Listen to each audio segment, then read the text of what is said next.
Hello friends, welcome back to my channel. আমি সন্দীপ। আজ তোমাদের কাছে নিয়ে চলে এসেছি একটা নতুন ভিডিও।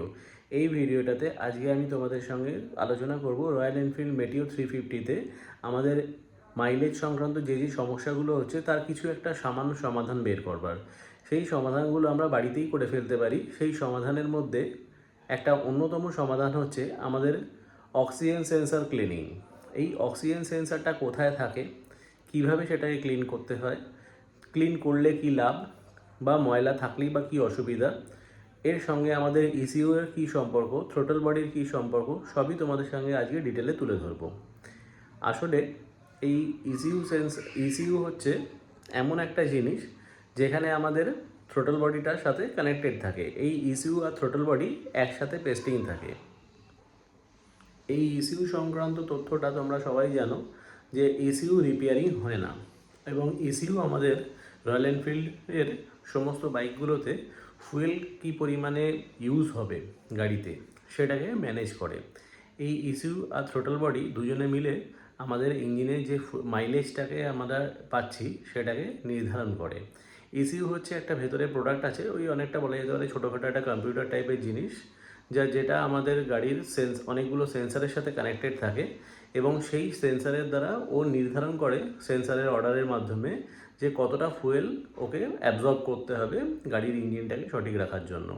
কারণ এক্ষেত্রে অক্সিজেন সেন্সারটা অনেক বড় ভূমিকা পালন করে। অক্সিজেন সেন্সার তোমরা প্রত্যেকেই দেখতে পাবে রয়্যাল এনফিল্ড মেটিওরের বা অন্যান্য রয়্যাল এনফিল্ডের যত বাইক আছে সবার সাইলেন্সারের সাথে একটা ওই তার আর একটা নাটবোল্ট দিয়ে একটা কানেক্ট করা থাকে, সেটাকেই বলা হয় অক্সিজেন সেন্সার। আমি তোমাদেরকে আরও ডিটেলে গাড়িতে দেখিয়ে দেবো। সেই অক্সিজেন সেন্সারটা অনেকগুলো হোল থাকে, এবং হোলগুলো যখন জাম হয়ে যায় তখন অক্সিজেন সেন্সার প্রপার ফাংশন করে না। ও বুঝতে পারে না যে কতটা অক্সিজেন প্রডিউস হচ্ছে। কারণ আমাদের যখন এখন সব BS6 বাইকগুলোতে কী হয়েছে, সব কিছুই আমাদের সেন্সারের মাধ্যমে চলে। এই অক্সিজেন সেন্সার ডিটেক্ট করে যে কতটা তেল জ্বালানি হিসেবে ব্যবহার হলে কতটা আমাদের কার্বন বেরোচ্ছে, কতটা অক্সিজেন বেরোচ্ছে, কতটা কি সব পদার্থ বেরোচ্ছে সাইলেন্সারের থ্রু দিয়ে। সেই জন্য একদম সাইলেন্সারের ওপরেই এই অক্সিজেন সেন্সারটা থাকে। প্রত্যেক বাইকেই থাকে, প্রত্যেক BS6 বাইকেই থাকে, শুধুমাত্র রয়্যাল এনফিল্ড নয়। তাই প্রত্যেক বাইকার্সদের জন্যই বলছি। তাই তোমরা এটা প্রত্যেকেই দেখতে পারো যে অক্সিজেন সেন্সার ক্লিন করলে আমাদের 10-15% মাইলেজ বাড়ে।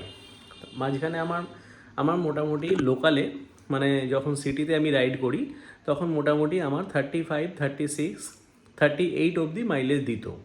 তা মাঝখানে হঠাৎ করে আমার গাড়ির মাইলেজ কমে যায়। রয়্যাল এনফিল্ড মেটিও 350 আমি পার্সোনালি ব্যবহার করি, তা সেক্ষেত্রে BS6 মডেল, তা সেক্ষেত্রে আমার মাইলেজটা কমে গিয়ে 28-এর কাছে চলে আসে। তা আমি অনেকবার পেট্রোল পাম্প চেঞ্জ করলাম, পাওয়ার পেট্রোল দিলাম, সব কিছুই করে দেখলাম, মোবিল চেঞ্জ করলাম, এয়ার ফিল্টার চেঞ্জ করলাম, সব কিছুই করে নিয়ে আমি দেখলাম যে ফেলিওর হচ্ছে। মাইলেজ 28 থেকে 30-এর ওপরে কিছুতেই উঠছে না। তো সেক্ষেত্রে আমি অনেক চিন্তাভাবনা করলাম, করে আমি একটা হঠাৎ করে আমার মাথায় এলো যে আমি তো ভুলেই যাচ্ছি যে অক্সিজেন সেন্সারটা আমার বহুদিন ক্লিন করা হয়নি। তা আমি বাড়িতেই সেদিনকে বসলাম, বাড়িতে বসে কীভাবে অক্সিজেন সেন্সারটাকে ক্লিন করছি তো সেগুলোই তোমাদের সঙ্গে তুলে ধরছি, দেখতে থাকো। এবার ডিটেলে আমি তোমাদেরকে দেখাচ্ছি যে তোমরা নিজেরাও বাড়িতে বসে কীভাবে করবে। এই যে মেটিওরের সাইলেন্সারের কাছে একদম মুখের কাছে, মানে যেখানে ইঞ্জিন থেকে কানেক্ট হচ্ছে সাইলেন্সারটা, সেখানেই দেখতে পাবে তোমরা একটা, এই যে দেখালাম নবের মতো রয়েছে, তার সাথে একটা তার চলে গেছে আমাদের ওয়্যারিংয়ের সাথে। ভালো করে দেখে নাও। এই যে এই 17 নম্বর রেঞ্জটা নেবে, যে কোনো একটা ডাল রেঞ্জ নিতে হবে, রিং রেঞ্জে কিন্তু হবে না। তা কীভাবে খুলতে হয় সেটাও তোমাদেরকে দেখিয়ে দিচ্ছি। বাড়িতেই তোমরা সহজে করতে পারবে। যে কোনো একটা এরকম 17 নম্বর একটা ডাল রেঞ্জ নেবে, নিয়ে সেটাকে সেন্সারটাকে আস্তে আস্তে খুলবে যাতে তারটা ড্যামেজ না হয়। এটা খোলবার সময় সাইডে একটা এদের টাই আছে, সেই টাইটাকেও খুলে নেবে। দেখতে পাচ্ছ কি বীভৎস পরিমাণে নোংরা হয়েছে, পুরো কার্বন জমে গেছে। যাই হোক, তো এই ময়লাগুলো জমে গেলেই আমাদের সেন্সার তখন সঠিকভাবে ডিটেক্ট করতে পারে না। তো এখানে আমি WD-40 ইউজ করেছি। WD-40 তো তোমরা সবাই নাম জানো, সবাই চেনো, তাই একে আর নতুন করে পরিচয় করানোর মতো কিছু নেই। তাই সেক্ষেত্রে আমি WD-40 ইউজ করে আমার সেন্সারটাকে ক্লিন করছি। কিভাবে করছি সেইগুলো তোমরা ভালো করে দেখে নাও। জাস্ট স্প্রে করে একটা শুকনো কাপড়ে মুছে নিলেই হয়ে যাবে।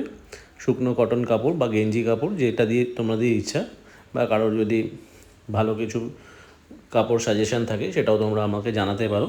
তো সেটা দিয়ে ভালো করে স্প্রে করে মুছে নিলেই দেখো সেন্সারের সব কটা হোল পরিষ্কার আছে। এগুলো যখন বন্ধ হয়ে যায় তখনই আমাদের সেন্সার কাজ করতে পারে না এবং তখনই আমাদের ভুলভাল মাইলেজ দেয়, কারণ সেন্সার ইসিউকে সিগন্যাল দেয় যে কিভাবে ফুয়েলটাকে টানতে হবে।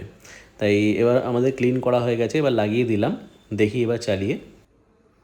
বন্ধুরা, আমি এই অক্সিজেন সেন্সার ক্লিন করার পরে বাইকটা আবার পুনরায় টেস্ট করি যে কত কিলোমিটার আমার চলবে এবং কত পরিমাণে আমার পেট্রোল খরচ হবে, সেটার রিভিউটা তোমাদের সাথে শেয়ার করব বলে আমি বাইকটাকে মোটামুটি 50-60 কিলোমিটার চালাই ফুল ট্যাঙ্ক পেট্রোল করে, যেমনভাবে মাইলেজ টেস্ট করে ঠিক সেইভাবে সেম পেট্রোল পাম্প থেকে সেম নজেল থেকে আমি আবার পেট্রোল ট্যাঙ্কটা ফুল করাই মোটামুটি আমার 60 কিলোমিটার মতো চালানোর পরে, এবং সেটা সিটিতেই চালিয়েছি, সিটিতেই আমি রেগুলার চালাই, তাই মাইলেজটাও সিটিতেই হিসাব করি। কারণ হাইওয়ের মাইলেজ একরকম হয়, কারণ হাইওয়েতে স্মুথ চলে, ফিফথ গিয়ারে কন্টিনিউয়াস চলে। আর তাছাড়া যদি তোমরা বলে থাকো যে কী জন্য আমি সিটিতে টেস্ট করি, সেটা হচ্ছে যে আমরা প্রত্যেকেই যারা মাইলেজ নিয়ে সমস্যায় ভুগছি তারা রেগুলারই আমরা শহরের মধ্যেই বাইক চালাই, কেউ রোজ রোজ রাইডে যায় না। আর রাইডে গেলে মানুষ তখন একটা আনন্দের মধ্যে থাকে, তাই মাইলেজের কেউ অত হিসাব করে না। তাই ডেলি লাইফে আমাদের যেটা এফেক্ট হচ্ছে মাইলেজ প্রবলেম, তাই আমি মাইলেজটাও ডেলি লাইফের মতো রাস্তাতেই টেস্ট করলাম। তা সেক্ষেত্রে আমি মোটামুটি অ্যাভারেজ 8-30-এর মাইলেজ পেয়েছি, যেখানে আমার প্রায় 28-30-এর মাইলেজ দিচ্ছিল। তা সেক্ষেত্রে আমি আবারও বলতে চাই তোমাদেরকে এখানে যে সেফ ড্রাইভ করতে হবে, কখনো র্যাশ ড্রাইভ করবে না, সঠিক গিয়ারে রাইড করবে, তবেই মাইলেজটা সঠিক পাবে। গাড়ির যেগুলো মেনটেনেন্স করতে হয় মাইলেজের জন্য, অক্সিজেন সেন্সার ক্লিন রাখতে হবে, time to time air filter replace করতে হবে। এয়ার ফিল্টার ক্লিন করিয়ে কোনো লাভ হয় না, এয়ার ফিল্টার রিপ্লেস করে দেওয়াটাই সবচেয়ে বেস্ট।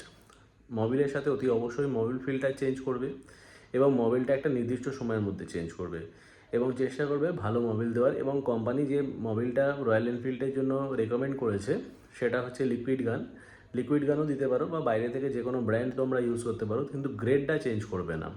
গ্রেডটা 15W50 এটাই ইউজ করবে, কারণ এটাই আমাদের দেশের টেম্পারেচারের জন্য বেস্ট। তা সেক্ষেত্রে এটা সংক্রান্ত আমি বেশ কিছু ভিডিও আনবো, দেখতে থাকো আমাদের সাথে। পরবর্তী ভিডিওতে আমরা এটা নিয়েও আলোচনা করব। আপাতত এই অক্সিজেন সেন্সারটা ক্লিন করে তোমরাও দেখো এবং আমাকে কমেন্টসে অবশ্যই জানিও যে কার কীরকম কী এফেক্ট হলো এবং তোমরা কীভাবে কী করলে সেটা আমাকে একটু জানিও। Thank you friends.